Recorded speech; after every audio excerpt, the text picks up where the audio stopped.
This lesson uses simultaneous games to analyze some business decisions and to suggest actions firms can take to improve their profitability.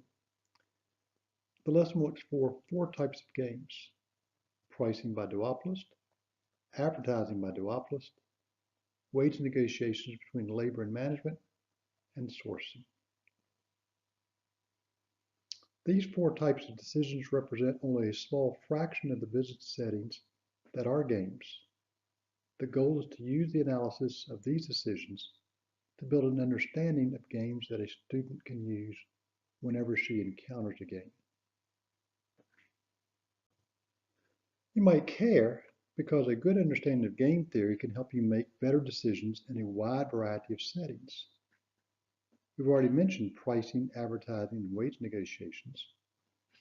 Games can also be useful when dealing with developing business strategy, determining whether to use a single source or multiple sources for an input, determining whether to integrate forward or backward, how intensely to monitor the activity of employees, how intensely to monitor the quality of the inputs delivered by suppliers, deciding whether or not to enter or to innovate, and how to respond to entry and innovation.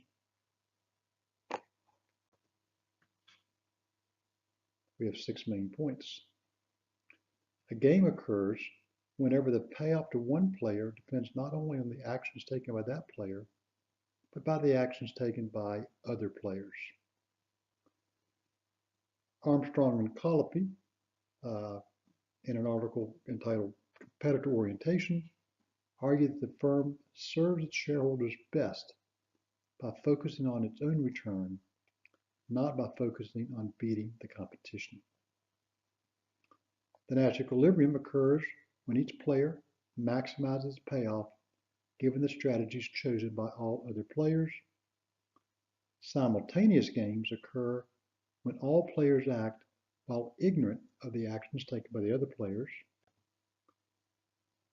The best way to analyze simultaneous games is with a table, and the equilibrium path in a game can differ dramatically depending on whether or not the number of rounds is infinite or finite.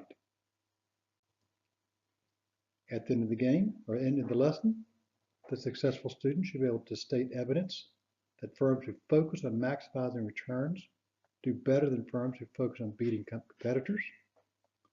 You should be able to identify natural equilibria in simple simultaneous games, and you should identify how to change simple simultaneous games to a player's advantage. Takeaways. Focus on your payoff. Anticipate your rival's actions and reactions. Use tables to identify natural equilibria in simultaneous games. Identify how to shape the game to your advantage.